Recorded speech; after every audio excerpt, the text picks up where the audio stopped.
ಸರ್ಕಾರಿ ಜಾಗಗಳೇ ಈ ಖದೀಮರ ಟಾರ್ಗೆಟ್. ಸರ್ಕಾರಿ ಜಾಗಗಳ ಮಣ್ಣಿಗೆ ಹಾಕ್ತಾ ಇದ್ದಾರೆ ಕನ್ನ. ಚಿಕ್ಕಮಗಳೂರಿನಲ್ಲಿ ಜೋರಾದ ಮಣ್ಣು ಮಾಫಿಯಾ. ಚಿಕ್ಕಮಗಳೂರಲ್ಲೂ ಕೂಡ ಮಣ್ಣು ಮಾಫಿಯಾ ನಡೀತಾ ಇರುವಂತದ್ದು. ಸರ್ಕಾರಿ ಜಾಗಗಳೇ ಕಳ್ಳರ ಟಾರ್ಗೆಟ್ ಆಗಿದ್ದಾವೆ. ಚಿಕ್ಕಮಗಳೂರಿನ ಹಲವು ಭಾಗಗಳಲ್ಲಿ ಮಣ್ಣಿಗೆ ಕನ್ನ ಹಾಕಲಾಗ್ತಾ ಇದೆ. ಇಲಾಖೆಗಳಿಗೆ ಸೇರಿದ ಭೂಮಿಯಲ್ಲೇ ಮಣ್ಣನ್ನ ಕಳವು ಮಾಡಲಾಗ್ತಾ ಇದೆ. ಅದು ಬೀಕನಹಳ್ಳಿ ಗ್ರಾಮದ ಸಮೀಪ ಅಕ್ರಮ ಮಣ್ಣು ಗಣಿಗಾರಿಕೆಯನ್ನ ಮಾಡಲಾಗ್ತಾ ಇರುವಂಥದ್ದು. ಚಿಕ್ಕಮಗಳೂರಿನ ಹೌಸಿಂಗ್ ಬೋರ್ಡ್ ಅಂತ ಬರುತ್ತೆ, ಅದರ ಸಮೀಪ ಬೀಕನಹಳ್ಳಿ ಬರುತ್ತೆ.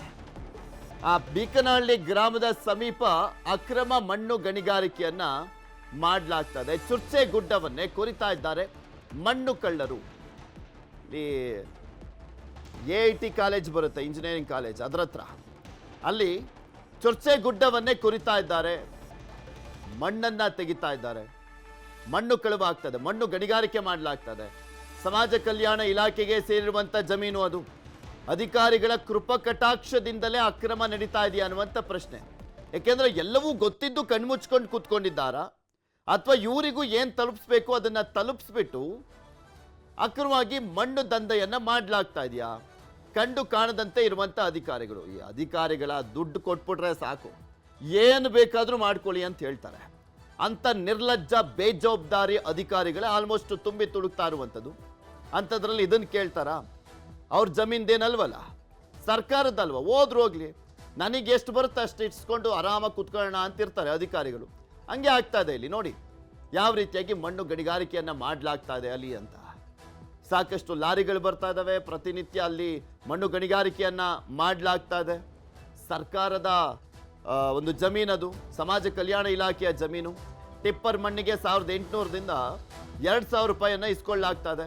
ಹಗಲಿರುಳು ಮಣ್ಣು ಸಾಗಿಸ್ತಾ ಇದ್ದಾರೆ ಖದೀಮರು. ಅಧಿಕಾರಿಗಳು ಮಾತ್ರ ಸೈಲೆಂಟ್ ಆಗಿದ್ದಾರೆ. ಅವರಿಗೆ ಎಷ್ಟು ಹೋಗ್ತಾ ಇದೆಯೇನೋ ಗೊತ್ತಿಲ್ಲ. ಒಂದು ಲೋಡಿಗೆ ಇಂತಿಷ್ಟು ಒಂದು ಫಿಕ್ಸ್ ಮಾಡ್ಕೊಂಡಿರ್ತಾರೆ. ಇದು ಚಿಕ್ಕಮಗಳೂರಿನ ಹೆಬ್ಬಾಗಿಲು. ಹೆಬ್ಬಾಗಿಲ ಹಿಂದೆ ಇರುವಂಥ ಪಶ್ಚಿಮ ಘಟ್ಟ ಸಾಲು, ದೇವಿರಮ್ಮ ಇರ್ಬೋದು, ಮುಳ್ಳಯ್ಯನಗಿರಿ ಇರ್ಬೋದು, ಸೀತಾಳಯ್ಯನಗಿರಿ ಅಂತ ಪ್ರದೇಶದವಾದಂಥ ಗುಡ್ಡನ್ನ ಹಗದು ಮಣ್ಣು ಇವತ್ತು ತೆಗಿತಾ ಇದ್ದಾರೆ. ಇದಕ್ಕೆ ಪ್ರಭಾವಿ ಗುತ್ತಿಗೆದಾರರು, ಇದಕ್ಕೆ ಮತ್ತು ಸರ್ಕಾರಿ ನೌಕರರು ಮತ್ತು ಭೂ ಗಣಿ ವಿಜ್ಞಾನ ಇಲಾಖೆ ಮತ್ತು ನಮ್ಮ ಜಿಲ್ಲಾ ಪೊಲೀಸ್ ವರಿಷ್ಠಾಧಿಕಾರಿಗಳು ದಯವಿಟ್ಟು ಕಣ್ಣು ಮುಚ್ಕೊಂಡು ಕೂತಿದ್ದೀರಾ. ಯಾಕಂದರೆ ಈ ರಸ್ತೆಯಲ್ಲಿ ದಿನ ಒಂದು 7-8 ಸರ್ಕಾರಿ ಕಚೇರಿಗಳಿಗೆ ಓಡಾಡೋಂಥ ಜಾಗ ಇದೆ. ಇಲ್ಲಿ CEO ಸಾಹೇಬರು ಡೈಲಿ ಓಡಾಡ್ತಾರೆ, ಜಿಲ್ಲಾಧಿಕಾರಿ ಸಾಹೇಬರು ಓಡಾಡ್ತಾರೆ, ಮತ್ತು ಈಗ ಹೊಸದಾಗಿ ನ್ಯಾಯಾಲಯ ಆಗ್ತಾ ಇದೆ. ನ್ಯಾಯಾಲಯ ಹಿಂಭಾಗನೂ ಸಹ ಈಗ ಮಣ್ಣು ಅಗ್ದಿದ್ದಾರೆ. ಈ ಮುಂದಿನ ಪರಿಸ್ಥಿತಿಲಿ ಈ ಥರ ಆದರೆ ವೈನಾಡು ನಾಚಿಕೆ ಆಗಂತ ಕೆಲಸ ಚಿಕ್ಕಮಗಳೂರಲ್ಲಿ ನಡೀತಾ ಇದೆ. ಜಿಲ್ಲಾಡಳಿತ ಆಗಿರ್ಬೋದು, ಕರ್ನಾಟಕ ಸರ್ಕಾರ ಆಗಿರ್ಬೋದು, ಕಂದಾಯ ಇಲಾಖೆ ಆಗಿರ್ಬೋದು, ಗಣಿ ಮತ್ತು ಭೂ ವಿಜ್ಞಾನ ಇಲಾಖೆ ಇರ್ಬೋದು, ಇವರೆಲ್ಲ ನಿದ್ದೆ ಮಾಡ್ತಾ ಇದ್ದಾರೆ ಅಂತ ಅನ್ನಿಸ್ತಾ ಇದೆ ನನಗೆ. ಯಾಕಂದ್ರೆ ಚಿಕ್ಕಮಗಳೂರು ನಗರದ ಅರ್ಧ ಕಿಲೋಮೀಟರ್ 1 ಕಿಲೋಮೀಟರ್ ಅಂತರದಲ್ಲಿರುವಂತಹ AIT ಕಾಲೇಜಿನ ಹಿಂಭಾಗ ಪಶ್ಚಿಮ ಘಟ್ಟಗಳ ಸಾಲು ಅಂತಲೇ ಹೆಸರುವಾಸಿ ಇರುವಂಥ ಮಲೆನಾಡು ಪ್ರದೇಶಗಳಲ್ಲಿ, ಅದರಲ್ಲೂ ನಮ್ಗೆ ಹೆಸರುವಾಸಿ ಇರುವಂಥ ಚಿರತೆ ಗುಡ್ಡ, ಬೀಕನಹಳ್ಳಿ ಹತ್ರ ಇರುವಂಥ ಚಿರತೆ ಗುಡ್ಡಗಳನ್ನ ನಾಶ ಪಡಿಸ್ತಾ ಇದ್ದಾರೆ ಇವತ್ತು.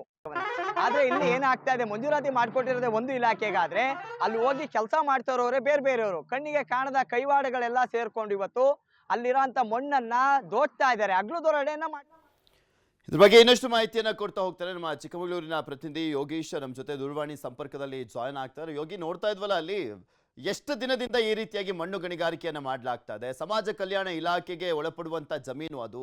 ಅಧಿಕಾರಿಗಳಿಗೆ ಎಷ್ಟು ತಲುಪ್ತಾ ಇದೆಯಂತೆ?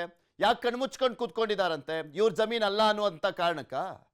ಎಸ್ ಪೃಥ್ವಿ, ಏನು ಈಗಾಗಲೇ ಕಾಫಿನಾಡು ಚಿಕ್ಕಮಗಳೂರು ಹಲವು ವಿವಾದಗಳಿಂದ ಏನು ಹೆಸರುವಾಸಿಯಾಗಿರ್ತಕ್ಕಂಥದ್ದು. ಈಗಾಗಲೇ ಅರಣ್ಯ ಇಲಾಖೆ ರೈತರ ಮೇಲೆ ಇನ್ನಿಲ್ಲದಂತ ಏನು ನಿಯಮಗಳನ್ನ ಹೇರ್ತಾ ಬರ್ತಾ ಇದೆ. ಅದ್ರ ಜೊತೆನಲ್ಲಿ ಏನು ಮುಳ್ಳಯ್ಯನಗಿರಿ ಸಂರಕ್ಷಿತ ಪ್ರದೇಶ ಅಂತ ಘೋಷಣೆ ಮಾಡ್ಲಿಕ್ಕೆ ಪ್ರಸ್ತಾವನೆಯನ್ನ ಸಲ್ಲಿಸಿದೆ. ಇನ್ನು ಅದೇ ಮುಳ್ಳಯ್ಯನಗಿರಿ ಪ್ರದೇಶಕ್ಕೆ ಹೊಂದಿಕೊಂಡಂತಿರ್ತಕ್ಕಂಥ ಏನು ಚಿಕ್ಕಮಗಳೂರಿನ ಹೊರವಲಯದಲ್ಲಿರ್ತಕ್ಕಂಥ ಬೀಕನಹಳ್ಳಿ ಸಮೀಪದ ಚುರ್ಚೆ ಗುಡ್ಡದಲ್ಲಿ ಮಣ್ಣು ಮಾಫಿಯಾ ಅಂತಕ್ಕಂಥದ್ದು ಹೆಗ್ಗಿಲ್ದಲ್ಲಿ ನಡೀತಾ ಇರ್ತಕ್ಕಂಥದ್ದು. ಏನು ಈಗಾಗಲೇ ಮಣ್ಣು ಮಾಫಿಯಾ ಅಂದ್ರೆ ಹೊಸದಾಗಿ ನಿರ್ಮಾಣವಾಗಿರ್ತಕ್ಕಂಥ ಲೇಔಟ್ ಗಳಿಗಿರ್ಬೋದು, ಅಥವಾ ಹೊಸದಾಗಿ ನಿರ್ಮಾಣ ಮಾಡ್ತಿರ್ತಕ್ಕಂಥ ಮನೆಗಳಿಗೆ ಈಗಾಗಲೇ ಮಣ್ಣನ್ನ ತಂದು ಗುಡ್ಡದ ಮಣ್ಣಿಗೆ ಬೇಡಿಕೆ ಇರೋದ್ರಿಂದ ಅಲ್ಲಿಂದ ಮಣ್ಣನ್ನ ಹೆಗ್ಗಿಲ್ದೆ ತಂದು ಹೊಡಿತಾ ಇರ್ತಕ್ಕಂಥದ್ದು.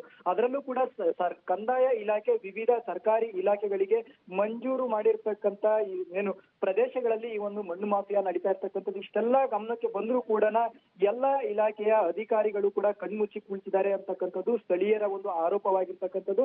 ಏನು ಈ ಕುರಿತಾಗಿ ಈಗಾಗಲೇ ಬೀಕ್ನಳ್ಳಿ ಚುರ್ಚಗುಡ್ಡದಲ್ಲಿ ಮಣ್ಣನ್ನ ಏನು ಕತ್ತು ಹೊಡಿತಾ ಇದ್ದಾರೆ. ಆ ಒಂದು ಪ್ರದೇಶ ಈಗೇನು ಸಮಾಜ ಕಲ್ಯಾಣ ಇಲಾಖೆಗೆ ಸೇರಿರ್ತಕ್ಕಂಥದ್ದು.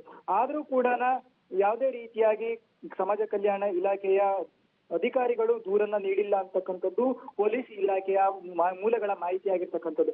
ಅಷ್ಟೇ ಅಲ್ಲದೆ ದಿನಕ್ಕೆ ನೂರಾರು ಲೋಡ್ ಮಣ್ಣು ಕಳ್ತನ ಆಗ್ತಾ ಇದ್ರು ಕೂಡ ಯಾಕಂತಂದ್ರೆ ಜಿಲ್ಲಾ ಪಂಚಾಯತಿಯಿಂದ ಕೂಗಳತೆ ದೂರದಲ್ಲಿ ಮತ್ತೆ ಗಣಿ ಮತ್ತು ಭೂವಿಜ್ಞಾನ ಇಲಾಖೆಯ ಅಧಿಕಾರಿಗಳು ತಮ್ಮ ಕಚೇರಿಯಿಂದ ಹೊರಗೆ ಬಂದು ನಿಂತರೆ ಕಾಣ್ತಕ್ಕಂಥ ಪ್ರದೇಶ ಅಂತಾನೆ ಹೇಳ್ಬೋದಾಗಿದೆ.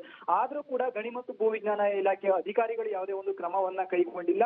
ಅದ್ರ ಜೊತೆಗೆ RTO ಇಲಾಖೆಯವರು ಕೂಡ ಯಾವುದೇ ಒಂದು ರೀತಿಯಾದಂತ ಲಾರಿಯನ್ನಾಗ್ಲಿ ಅಥವಾ JCBಗಳನ್ನಾಗ್ಲಿ ಸೀಸ್ ಮಾಡ್ತಕ್ಕಂಥ ಕ್ರಮಕ್ಕೆ ಮುಂದಾಗಿಲ್ಲ ಅಂತಕ್ಕಂಥದ್ದು ಸ್ಥಳೀಯರ ವಿರೋಧವಾಗಿದೆ. ಅದ್ರ ಜೊತೆನಲ್ಲಿ ಏನಾಗಿದೆ ಅಂತಂದ್ರೆ ಈಗ ರೈತರು ಯಾವುದೇ ಆದಂತ ಒಂದು ಸಣ್ಣ ಪುಟ್ಟ ಕೆಲಸಗಳನ್ನ ಮಾಡ್ಲಿಕ್ಕೆ ಮುಂದಾದ್ರೆ ಅವ್ರ ಮೇಲೆ ಇನ್ನಿಲ್ಲದ ಕ್ರಮಗಳನ್ನ ಏರ್ತಕ್ಕಂಥ ಅಧಿಕಾರಿ ನೋಡೋಣ. ಈಗ ಸುದ್ದಿ ಬಿತ್ತರ ಆಗಿದೆಯಲ್ಲ ಯೋಗಿ, ಇದನ್ನ ಫಾಲೋ ಅಪ್ ಮಾಡಿ ಈಗಲಾದ್ರೂ ಕ್ರಮ ಕೈಗೊಳ್ತಾರ ಅಥವಾ ಇನ್ನು ಎಷ್ಟು ಬೇಕಷ್ಟು ಬಾಚ್ಕೊಂಡು ಸೈಲೆಂಟ್ ಆಗಿರ್ತಾರ ಎಲ್ಲ ಖಾಲಿ ಆದ್ಮೇಲೆ ಅನ್ನುವಂಥ ನೋಡೋಣ ಅಧಿಕಾರಿಗಳು. ಧನ್ಯವಾದ ನಿಮ್ಮೆಲ್ಲ ಮಾಹಿತಿಗಾಗಿ.